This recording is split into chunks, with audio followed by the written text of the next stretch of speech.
Pak Ahok, ada beberapa hal yang saya mau klarifikasi nih. Pak Ahok ini kan selalu mengatakan bahwa gubernur jujur, tidak pemimpin yang tidak korup, menjadi modal buat pemimpin Indonesia lainnya begitu, yang tidak korup. Tapi Pak Ahok sekarang sadarkah bahwa ada label Pak Ahok ini dibilang sebagai gubernur pengembang dibandingkan gubernur masyarakat DKI, atau bahkan Gubernur ada kalimat Podomoro lebih tepat, kasih topi lagi. bahkan ada yang mengatakan Pak Ahok ini bukan gubernur tapi karyawan perusahaan pengembang. Iya, itu sih terserah mereka kalau ngomong apapun. Sekarang kalau saya membela mereka, mungkin nggak saya minta kontribusi 15% dari setiap penjualan lahan. Terus sekarang setiap sertifikat layak fungsi dari gedung-gedung itu, mereka harus menyumbangkan trotoar dan ducting, sistem itu istilahnya ducting ya, untuk kabel-kabel bawah itu sekeliling luasnya mereka. Terus kamu naikin koefisien luas bangunan, mesti bayar kita sesuai NJOP. Nah sekarang kalau saya gubernur pengembang, saya tekan dong, tidak mau. Terus bilang saya bela pengusaha, hanya bongkar yang miskin, yang kaya enggak. Sekarang kalian sadar nggak kampung pulau tidak banjir? Saya masukin alat berat itu, 13 ruko. Dari zaman Belanda mereka udah punya ruko, saya robohin. Saya paksa bayar dia. Dia mau gugat saya waktu itu. Saya katakan saya nggak ada pilihan, sekarang Ciliwung udah gitu parah. Dia bilang saya lahir di Jatinegara, kakek saya udah buka toko dari zaman Belanda. Bagaimana Anda bisa robohkan, ganti rugi kami saja? Kan kami kan ada langganan, ada goodwill. Saya bilang nggak ada pilihan. Kamu mau gugat, gugat saya saja. Kamu mesti ingat kalau kamu gugat saya, orang miskin nggak bisa lawan orang kaya nggak bisa nantang pejabat. Saya nggak ada pilihan, saya korbanin ruko kalian. Nggak pernah ada catat loh, 13 ruko yang dari zaman Belanda saya robohin untuk masukin mulai kerja kampung pulau. Ya orang kampung pulau dirobohin bilang saya menindas orang miskin. 13 ruko saya sikat, nggak ada yang ngomong. Kalau dibilang ras, turunan Cina lagi ambil semua situ. Jadi memang orang-orang itu kan cuma orang buta saja ngomong. Karena nggak bisa jual program, cuma maunya nyerang Ahok melulu kan. Hanya berantem, kalau suruh Christian aja pukul dia sekali-sekali. Kalau gue bukan petinju kan, mau naik ring kan, ya kan. Naik ring juga nggak berani. Nah Pak Ahok tuh kan, tapi sadar ya bahwa ada label bahwa Pak Ahok dibilang lebih cenderung itu kan melayani fitnah orang. Sekarang kita lihat aja orang-orang susah. Berapa yang nikmatin untuk sekolah. Kita tahun ini bisa capai 740.000 lebih orang untuk kita biaya dengan KJP. Nanti kalau dia bisa masuk perguruan tinggi negeri kita kasih 18 juta. Kita lagi bikin program orang anak sekolah yang nggak mampu ini bisa beli daging sapi 39.000 per kilo per bulan. Beli ayam 10.000 untuk perbaiki nutrisi dia. Kita kasih dia bus gratis sekolah. Naik bus semua nggak bayar. Kita kasih 1 dokter, 1 perawat, 1 bidan, tungguin. Perumahan lebih baik, 36 meter persegi. Jadi logikanya nggak bela orang miskin bagaimana? Orang naik bus, orang Tangerang Bekasi aku belain kok. Naik bus cuma 3,5. Terus orang kaya, aku mau palakin pakai IRP, lu lewat 50.000 lu. Kau masih lewat 100.000. Ini gimana bilang gue bela? Saya nggak bela orang kaya, saya juga nggak bela orang miskin. Tugas saya adalah mengadministrasi keadilan sosial. Tugas saya itu membuat semua orang seimbang. Tugas saya mengadministrasi keadilan supaya orang miskin pun punya kesempatan yang sama. Asal dia jujur mau kerja keras. Jadi kalau kamu nggak mau kerja keras, dikasih rumah, kasih modal. Ini kayak PKL, orang bisa nggak usir-usir. Saya cuma minta mereka tolong daftar di Bank DKI. Supaya saya tahu arus kas uang kamu. Kalau saya tahu arus kas uang kamu, saya bisa kasih pinjaman. Saya kasih pinjaman 5 juta dapat gerobak aluminium 7,8 juta. Mana ada di dunia kayak gitu. Minjam duit 5 juta dapat gerobak 7,8 juta. Masih mau protes, ya lu gila aja lu, gue bilang. Jadi itu marah juga meskipun itu orang-orang Ya, miskin? gue marahin juga lah. Itu bukan orang miskin, Jakarta mah gak ada orang miskin, orang kurang ajar aja sebenarnya banyak. Orang miskin mah baik-baik aja kok. Ini yang marah-marah ini nyewain lapak. Dia ada pengembang hebat, ada pengembang PKL juga sebetulnya. Sungai-sungai direklamasi, lihat tuh. Bangsa Krukut direklamasi 20 meter, dia tinggal 3 meter, 1,5 meter. Ciliwung juga begitu, tancap-tancapin nyewain rumah-rumahan ke orang, 10-20 kios. Kalau kita mau dorong, ya dia marah dong. Ada penghasilan, ya kamu mesti pikir, kamu preman begitu kok. Nah jadi mana? Yang bela pengembang mana? Pengembang PKL.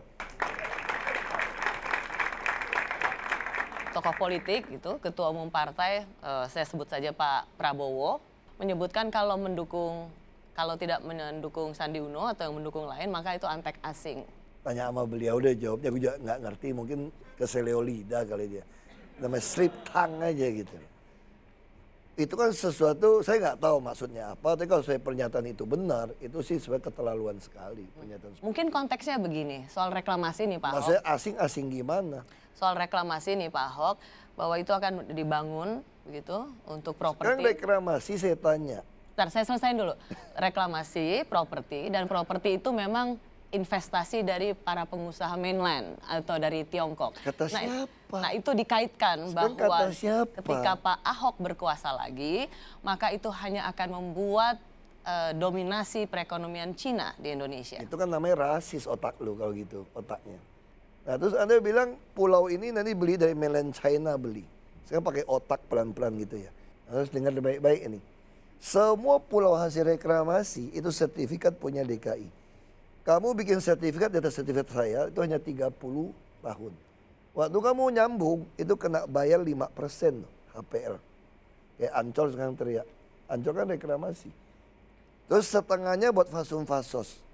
Setengah lagi kira-kira lah ngambil gampangnya gitu ya. Yang bisa dijual 5% untuk kami. Lalu yang bisa kamu jual saya minta 15% NJOP buat bayar kepada kami. Membangun rumah di atas 5%. Supaya pegawai-pegawai yang tinggal di pulau, yang kerja di pulau bisa dapatin subsidi yang murah. Salah di mana coba? Makanya saya tanya gitu loh. Bagaimana bisa asing menguasai pulau ini? Asing menguasai saham kita apa nggak lebih parah? Nambang kita dikuasai asing apa nggak lebih parah? Yang ngomong tanya deh, pernah nggak perusahaan kamu jual ke investor asing? Waktu jual investor asing tuh pakai konferensi pers bangga banget. Saham saya diakuisisi oleh perusahaan ini, kok bangga? Kok kamu nggak bilang nasionalisme? Jadi kalau konteksnya bahwa itu sebenarnya sudah diinden oleh pengusaha-pengusaha Tiongkok gitu? Dari mana? Dia mau inden juga pengusaha Tiongkok nggak goblok, sertifikat punya kita kok. Bukan karena saya turunan Cina lalu saya anti Tiongkok. Saya beli nggak bus Tiongkok? Enggak, saya beli yang Eropa. Scania, Mercedes. Iya dong. Hubungan kita begitu baik. Jadi jangan nasionalisme sempit jadi chauvinis karena politik. Udahlah, saya kira dia cuma salah ngomong saja lah. Jadi Pak Ahok ini nasionalis sejati gitu? Mau bilang bahwa nasionalis sejati bukan chauvinis ya. Nasionalis sejati adalah orang yang bisa memanfaatkan hubungan internasional untuk kepentingan rakyat kita. Kita bukan anti asing. Pak Ahok kan Pak Ahok sering memang melawan pemikiran dan saya nggak pernah ngelawan orang kok, cuma orang aja beda arah sama saya. Orang pintu bener ke sana kok, saya ke sana kamu ke sini ya tabrakan kita. Pak Ahok ini kan berani gitu ya, udah minoritas. Gak berani juga. Ada siapa gue berani? Lu suruh lu nyanyi gue nyanyi, palas-palas deh. Kalau gue berani gue tolak deh tadi. Kalau di sini ya gue takut. Maksudnya Pak Ahok gini, kan ada tulisan dari mantan Kasum bahwa dengan sikap Pak Ahok yang meledak-ledak, marah, keras gitu, itu memancing sentimen rasisme. Karena dianggap bahwa ini berbahaya gitu. Dan banyak kemudian yang termakan bahwa sikap itu tidak patut dimiliki oleh seorang pemimpin yang kebetulan memang dia minoritas. Justru saya mengatakan yang ngomong itu nggak ngerti tentang kebangsaan, nasionalisme. Kalau Ahok mau ngomong apa ya Ahok, nggak ada hubungan dengan turunan darah saya. Ya kamu juga nggak tahu saya punya turunan darah Thailand dari nenek saya. Saya ada turunan darah Melayu dari nenek saya. Nggak bisa dong jadi patokan. Kalau Ahok nggak baik ya Ahok yang masalah. Kenapa mesti nyangkut turunan, nyangkut agama saya gitu loh. Justru yang ngomong itu yang nggak ngerti, itu yang namanya provokator, provokasi. Dan ada insiden seorang pemuda yang kemudian dipukulin, bilang Ahok. Ahok. Itu namanya mau menteror Ahok, bukan mau pukul dia. Sama Ahok nggak berani kok udah ngancam saya berapa kali. Ya kan, lu kira gampang. Itu pengecut aja, cuma pengen teror aja. Kita lagi cari nih. Dari si pengecut kita temuin, lagi suruh polisi cari. Kalau temu kita gebuk balik, pidana aja. Cari gitu loh, belagu amat lu kira negara ini bisa semau lu gitu loh. Itu gaya-gaya teror yang orang ngomong kayak tadi tuh gayanya itu. mau teror orang supaya orang takut gitu loh. Lu kan kita takut. Makin kaya juga makin takut mati gua saja.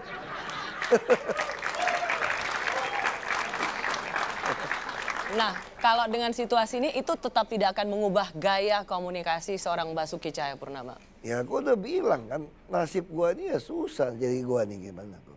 Jadi maksud saya ya hidup ini ya bukan soal berapa lama lu hidup. Lu berguna apa enggak gitu. Ya kayak gitu aja. Yang penting kan lu waktu meninggal kan lu dikenangnya yang penting kan. Karena gini, kenapa saya tanyain itu Pak Ahok? Karena gini, oke, katakanlah secara kebijakan atau perbaikan dilakukan oleh DKI Jakarta, banyak orang kemudian mengakui itu. Tapi kenapa ada semacam orang meragukan Pak Ahok adalah lebih pada gaya komunikasi. Nah, gaya gue baik-baik aja ngomong. Nggak perlu ada yang diperbaikin. Ya apa yang gue kurangin itu kan masalah bahasa kan. Misalnya saya ada pernah politisi yang mau membranding orang, santun itu nggak saya pernah nggak memaki orang dengan kata binatang? Nggak pernah. Saya nggak pernah semarah saya apapun, saya nggak pernah marah orang dengan bahasa binatang. Enggak. Ini kan cuma soal persepsi kita kan. Saya pikir semua orang tiap pagi ke toilet toh. Kan biasa saja. Tapi nih, Ahok janji nggak akan ngomong kotor lagi.